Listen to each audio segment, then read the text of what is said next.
बिस्मिल्लाहिर्रहमानिर्रहीम। अस्सलाम वालेकुम व्यूवर्स, दी सेहत चैनल में आप सबको वेलकम। मैं हूं अदील मंसूर। आज हम आपसे बात करेंगे हाई ब्लड प्रेशर के लिए मौसम होम्योपैथिक दवाओं के बारे में। तो चलते हैं अपनी वीडियो की जानिब। अगर आपने हमारे चैनल को सब्सक्राइब नहीं किया तो अभी सब्सक्राइब कर लीजिए और बेल आइकन को प्रेस कर दीजिए।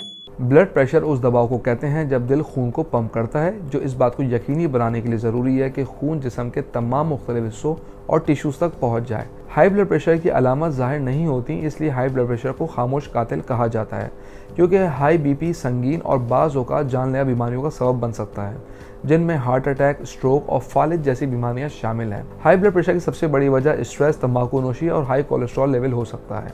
हाई ब्लड प्रेशर ने दुनिया की एक बड़ी तादाद को मुतासिर किया हुआ है और ये एक खतरनाक बीमारी है जिसको मुकम्मल इलाज और परहेज से कंट्रोल किया जा सकता है। हाई ब्लड प्रेशर की वजूहात में नालियों का तंग होना, खून का आम मिकदार से ज़्यादा होना, दिल का तेज़ और शिद्दत से धड़कना शामिल है। हाई ब्लड प्रेशर ज़्यादातर सेकेंडरी होता है, यानी प्राइमरी सूरत में कोई बीमारी होगी उसके बाद हाई ब्लड प्रेशर होना शुरू हो जाएगा। जब कोई बुनियादी मसला जैसा कि गुर्दे की बीमारी या हार्मोन्स के मसाइल हों तो ये हाई ब्लड प्रेशर की वजह बनते हैं, और इसके अलावा दीगर हार्ट प्रॉब्लम्स, इनको हम सेकेंडरी कहते हैं। व्यूअर्स, मैं आपको बताता चलूँ कि नॉर्मल इंसान का जो ब्लड प्रेशर है वो सिस्टोलिक में यानी ऊपर का ब्लड प्रेशर 120 तक होना चाहिए और डायस्टोलिक में लोअर नंबर में 80 तक होना चाहिए।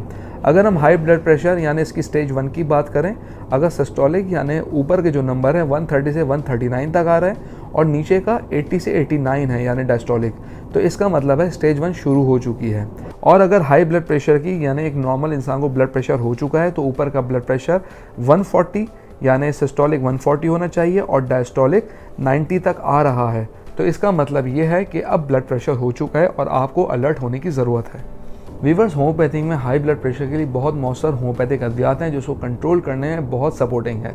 इस सिलसिले में 2 होम्योपैथिक मेडिसिन हैं जो बहुत इफेक्टिव हैं। आइए इनकी बात करते हैं। मगर वीडियो में आगे बढ़ने से पहले मैं आपको बताता चलूँ, अगर आप नॉलेज हेल्थ मैगजीन के मेंबर बनना चाहते हैं तो स्क्रीन पर दिए गए व्हाट्सएप नंबर पर अपना नाम और शहर का नाम व्हाट्सएप कीजिए और हर महीने नॉलेज मैगजीन अपने मोबाइल पर पढ़िए। तो चलते हैं अपनी वीडियो की जाने। होम्योपैथी की सबसे इंपॉर्टेंट और अहम दवाई है रावल्फिया सर्पेंटिना। इसे आप मदर टिंचर में यूज़ करते हैं। ये ब्लड प्रेशर को फौरी तौर पे नॉर्मल करती है। ये हमारी शरीयानों को डायलेट करती है जिससे ब्लड प्रेशर कंट्रोल में रहता है। इसके अलावा ये जहनी सुकून देती है और आपको स्ट्रेस से दूर करती है। इसे रेगुलर यूज़ करने से हाई ब्लड प्रेशर कंट्रोल में आ सकता है। इसे सुबह शाम 1 कप पानी में 10 कतरे शामिल करके पीजिए और खाने से 1 घंटे बाद इस्तेमाल करें। मजीद मैं आपको बताता चलूँ कि अगर रावल्फिया के इस्तेमाल से सर में दर्द हो रहा है तो आप कैंट होम्योपैथिक फार्मेसी का तैयार करदा कैंट 32 ड्रॉप्स, जो कि हाई ब्लड प्रेशर के लिए काफ़ी इफेक्टिव कॉम्बिनेशन है, ये यूज़ कर सकते हैं। अब हम बात करेंगे थर्ड होम्योपैथिक मेडिसिन की। ये है ग्लोनाइन 200। ये हाई ब्लड प्रेशर के लिए बहुत मुफीद है। इसे आप 2 कतरे सुबह के वक्त अपनी टंग पे ड्रिप करें। ये काफ़ी अच्छी मेडिसिन है। ये आपको रिलैक्स भी करेगी और ब्लड प्रेशर को फ़ौरन कंट्रोल करने में हेल्प करेगी। किसी भी दवाई को अपने डॉक्टर के मशवरे के मुताबिक इस्तेमाल करें, क्योंकि हर दवाई अपनी अलामात के हिसाब से दी जाती है। हम उम्मीद करते हैं आज की वीडियो आपको पसंद आई होगी। कमेंट बॉक्स में राय से ज़रूर आगाह कीजिएगा। अगली वीडियो तक के लिए अल्लाह हाफ़िज़।